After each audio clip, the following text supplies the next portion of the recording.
Biden canceled new drilling permits, something that has kept potential supply off stream. But Biden thinks you're as hard of remembering as he is. Look at this. This idea that they don't have oil to drill and to bring up is simply not true. This piece of the Republicans talking about Biden shut down fields, wrong. 9,000 of them, okay? And remember, as his first duty on the job, Biden canceled the Keystone XL pipeline from Alberta, which would have replaced all the Russian oil the U.S. was purchasing until March 2022, when the Russian war in Ukraine made business dealings with those Russians and their oligarchs unpalatable to the public at large. And anyone with half a brain could have seen this price shock in the oil industry coming. It's the result of a strategic oil and gas demarketing campaign that Biden bought into from his first days in office. He was the key unwitting idiot to complete the scheme. Here's the proof. Hear it from Energy Secretary Jennifer Granholm. The only way out of these boom and bust cycles is to break that sole reliance, and that means diversifying our fuel sources by deploying clean energy. And we've got obviously all of this upheaval. We've got the coming out of the pandemic. We've got this obvious invasion of Ukraine on the energy side.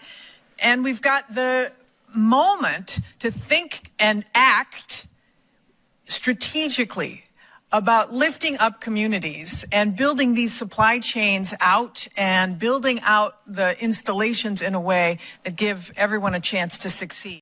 And yet still, Biden has not reversed course. Biden hasn't restarted that nearly finished pipeline from a friendly neighbor. And even this week, Biden hides from American oil executives as they head to Washington to try to help. I mean, the president expressed this sentiment again today on really laying down the hammer on these big oil companies. And so why is he not in the room tomorrow to express this message himself? Well, the president talked about this, as you said, as you just stated earlier today. The Secretary of Energy, Senator Granholm, was just standing before you, is going to have those conversations. And what we want to see is a solution, come up with ideas. There will be representatives from the White House who will be in the room as well. But Biden hiding from all the oil companies that he's been demonizing and blaming for his failures as they head to his office to try to formulate a plan to help the desperate American consumer and increase production, well, that should come as no surprise. Biden dodged Alberta Premier Jason Kenney when Kenney came to offer help too. Now, I've been a Kenney critic, but not on this issue. In 2022 alone, even before the war on Ukraine, Kenney was in Washington thrice to lobby for Alberta's oil and gas, first in January, then again in May, then right now, June. 3 times Kenney's been in Washington in 6 months. No meeting with Biden. Instead, we get Democrat Senator Joe Manchin, who may actually be in the wrong party. Manchin came to lay eyes on Alberta's oil industry for himself, and he liked what he saw. In your opinion, what is driving the resistance within the Democratic Party and the Biden administration against importing ethical, readily available, and more environmentally responsible Canadian oil to supply growing demands? And why is the United States increasing oil imports from undemocratic serial human rights violators like Venezuela and Iran instead? I asked the same question. I think it's a lack of knowledge, lack of understanding. You know, how many people have come up, how many senators have been up, how many people from the administration have been to Canada to understand how valuable Canada is to the United States of America and vice versa. We're all one. It's North America. And North America could be the energy leaders of the world. It really could be. Of the cleanest energy production in the world. I'm doing everything I can. I intend to have Premier and the delegation come down to the United States, to the Capitol, in my committee, and basically testify on what you do, how you do it, how well you do it, and how much we need each other and how we depend on each other. Not only the oil now, when you start thinking about all of the critical minerals, just take uranium.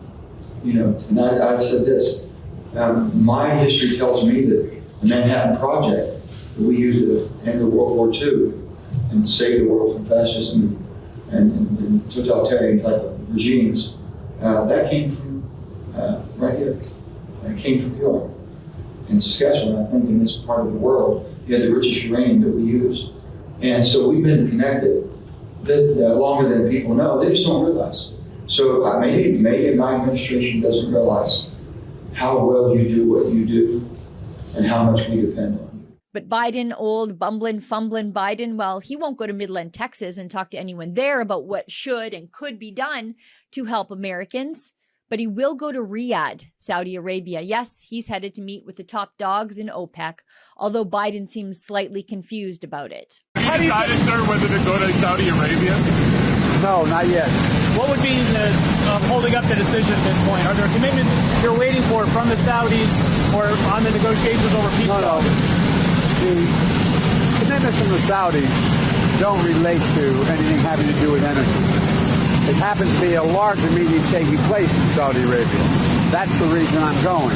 And it has to do with national security for them, for Israelis. I have a program. Anyway, it has to do with much larger issues than having to do with the energy.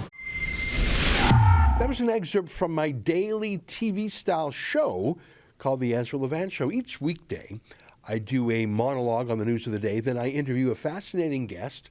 I read some fan mail or hate mail, depends on which I like more. And we end with a video of the day. You can get it all at rebelnewsplus.com.